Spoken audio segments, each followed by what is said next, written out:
Hola a todos. Hoy hablaremos de los usos de los verbos ser y estar.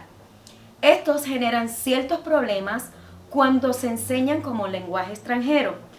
Primeramente nos enfocaremos sobre la enseñanza tradicional de los mismos. Tradicionalmente se ha explicado que el verbo ser es para trabajar cualidades permanentes de personas y cosas y el verbo estar para estadios temporales. Por ejemplo, hablaremos del verbo ser. En el verbo ser utilizamos para identificar y definir. Él es Carlos.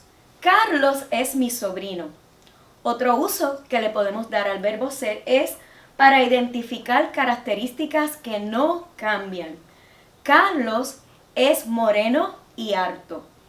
Otro ejemplo, para nacionalidad y lugar de origen.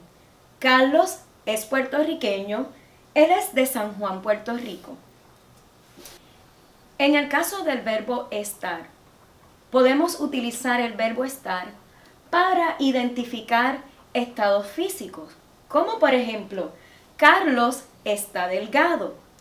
Otro ejemplo del verbo estar lo utilizamos para identificar estados de ánimo. Carlos está feliz. También podemos utilizar el verbo estar para identificar el estado civil. Carlos está soltero. Retomando el verbo ser, lo podemos utilizar para identificar cualidades propias de cosas y lugares.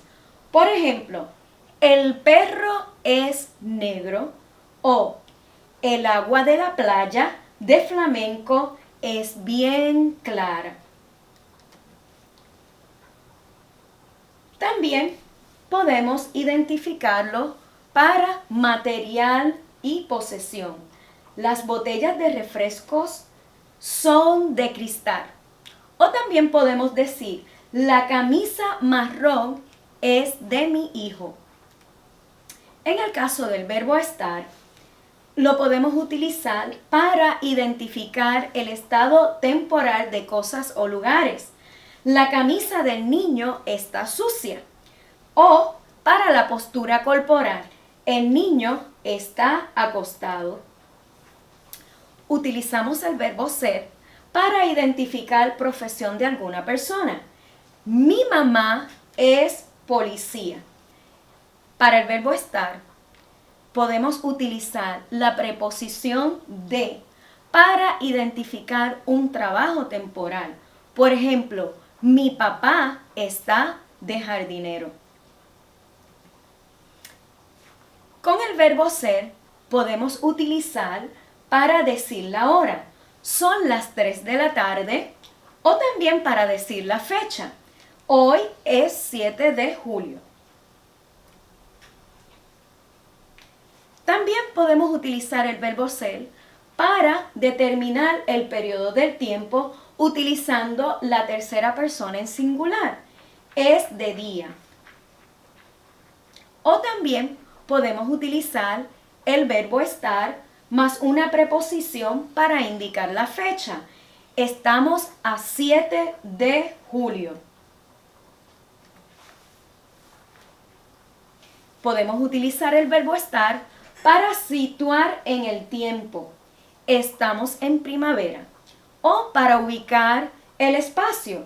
Los niños están en el salón de clases.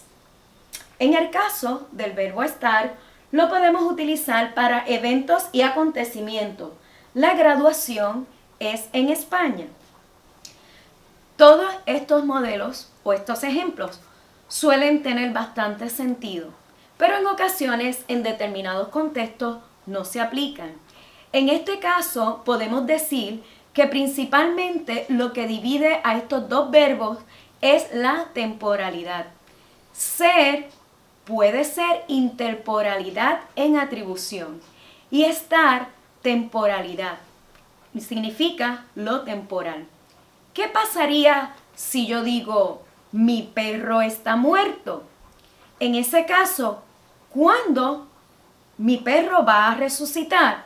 Tras el análisis de varios enfoques para clasificar los usos de los verbos ser y estar, se recomienda aquella que se conjugan los modelos nocionales, gramaticales y pragmáticos, incluyendo el enfoque comunicativo. Por ejemplo, en el criterio nocional es cuando nos referimos a la nacionalidad, profesión, lugar de origen, ideología o expresar una noción de hora y el tiempo. En lo gramático podemos distinguir los usos de adjetivos calificativos y expresar localización espacial. Usar el estar con un adverbio de modo con un de más sustantivo y con un participio.